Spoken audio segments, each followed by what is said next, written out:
Hi there, I'm Mike. Well, that for you today is a very special video. Papa Gord sent me this in the mail because apparently this figure right now is only available in Canada. I have no information on when or where it'll be available in the US.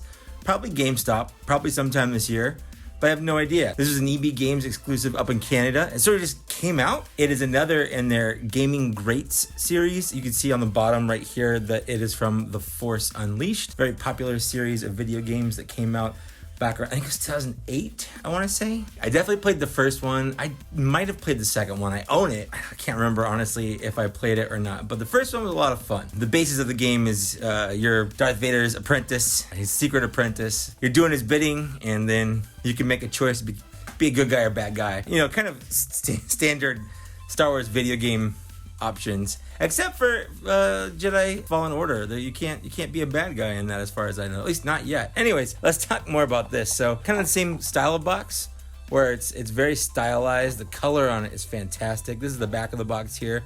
I'll go ahead and read it. Stormtrooper Commander.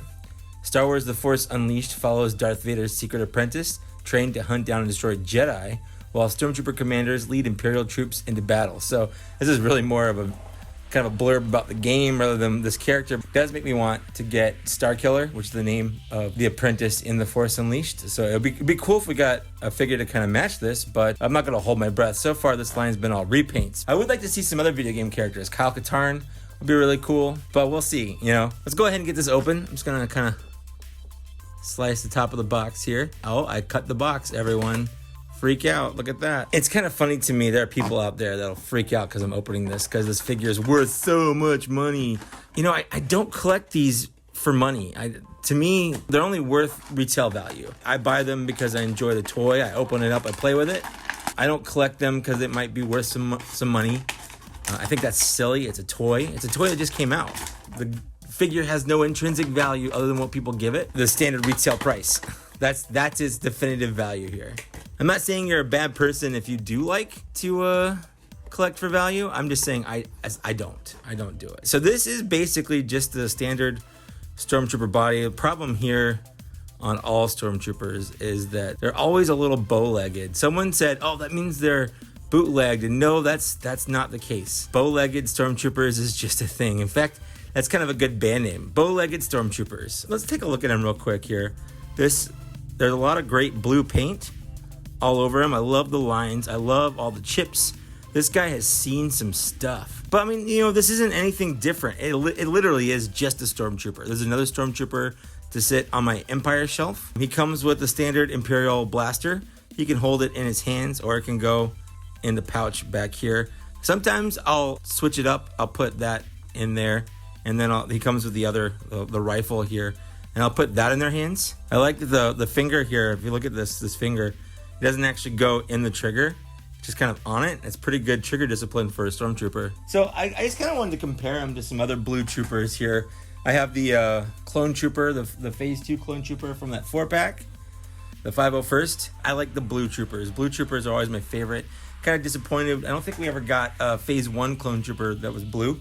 We got red, we got green, we got yellow, we got plain, but we never got blue. So I'm kind of hoping that Hasbro does that at some point. But you know, we also got some other specialized Stormtroopers here. So okay, these aren't Stormtroopers, these are actually Clone Troopers, so they technically don't count. So we also, here's next to the Imperial Shock Trooper from Battlefront 2. Actually, just Battlefront, I think, the first one.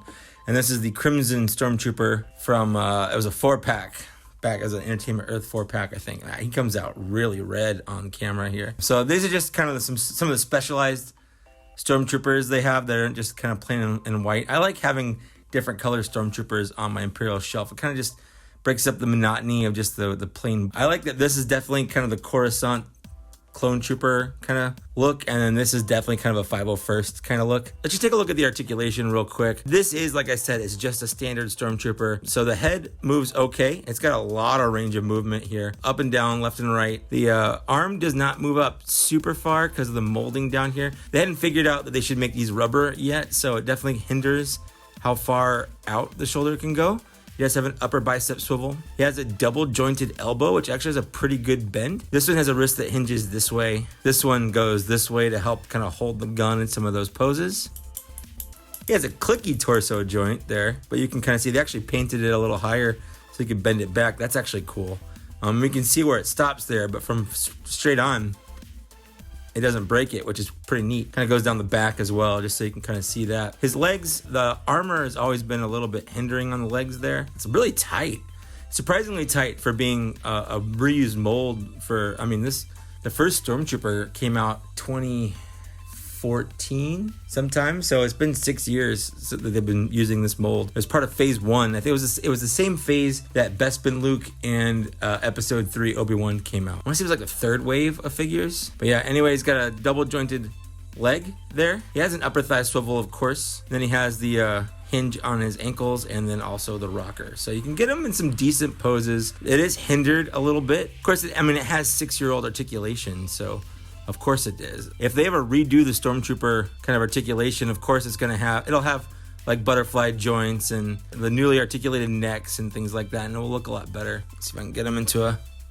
halfway decent pose here. So just some posing tips there. I mean, just hold something yourself and see how you hold it. Like where the elbows should go, where your legs will go. That's kind of what I do when I'm posing things. If I want to get them into a cool pose, that's a pretty good pose right there. I kind of like that. So yeah, that's it. I mean, for looks, it's been a while since I played the game. I'm just going to give them the benefit of the doubt that this is what one looked like in the game, but I like the look of this trooper. I will say there are some proportional weird things that are just on this mold.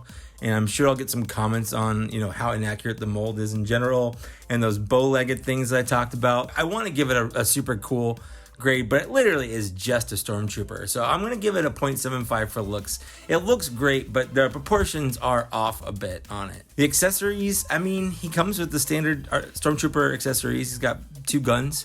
Same thing that every Stormtrooper has come with that in the Black Series pretty much. I would like to see, extra hands, fine, but in reality, they should have blast effects. There was one Stormtrooper that came with blast effects, had little explosions and a muzzle flash. Like, it was really cool. I wish they would do more of that for sure. So I would like to see more of that. I wish they would do that. The articulation, again, has some hindrances. It's old articulation. I'm going to give it a half a point for that. The paint and sculpt, I'm going to give the full point because it looks pretty good. The paint on here is great. I love all of the dirt on the leg, the belt, and the head, the blast marks, the paint, the scuff on the paint, making it look worn. Like, I like all of this. It looks fantastic.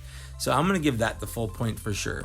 The want is definitely there, but that's only half of it. The availability is the other half. So no one knows when this is coming out. Definitely it's super hard to get unless you know someone in Canada or you want to pay out the ear for it. Whenever we find out when this is coming out in the US, I'll post it when I hear it on my Instagram, definitely on my YouTube community post. So if you want to keep up to date, go ahead and subscribe, and then I've got community posts that I do. But, being so hard to find, honestly, I feel like I should give this a 0.25. It's super hard, but that will change. Eventually this will probably be a GameStop exclusive. Everyone's going to get it. It's going to be pre-orderable. It's going to be a whole thing. But for now, I feel like Hasbro's really kind of screwed the pooch on the availability here, so I'm going to give it a 0.25. So basically this comes down to probably one of my lowest graded figures out there of a 2.75. It's not a bad figure by any means.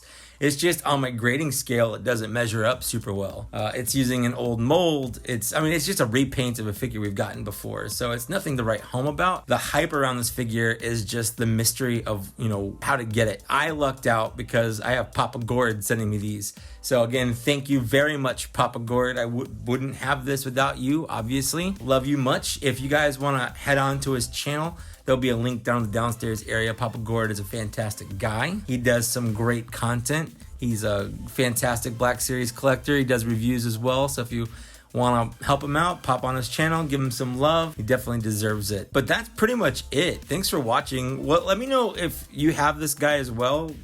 Basically, are you in Canada? I know I'm going to get tons of comments down in the comment section asking me how to get it, and again, I can answer that. I don't know, but people are going to ask anyway, so that's just going to happen. If you do want to pop down into the comment section and just leave me a comment, that'd be cool. I love to read and respond to those. Also, I'd love to thank all the people that support me on Patreon. It makes a world of difference to me that you guys do that. These are the people that support me on the Black Series level or higher. Thank you so much, guys. It does, like I said, it means a lot. If Patreon's not your thing, go ahead, head down in the downstairs area. There's a couple different ways that you can support me as well, up to and including liking, sharing, subscribing, hitting the bell for more notifications, all of that stuff goes a long way, and it's totally freezies to do. And with that, that's it. Thanks for getting this far. I'll see you later. Bye.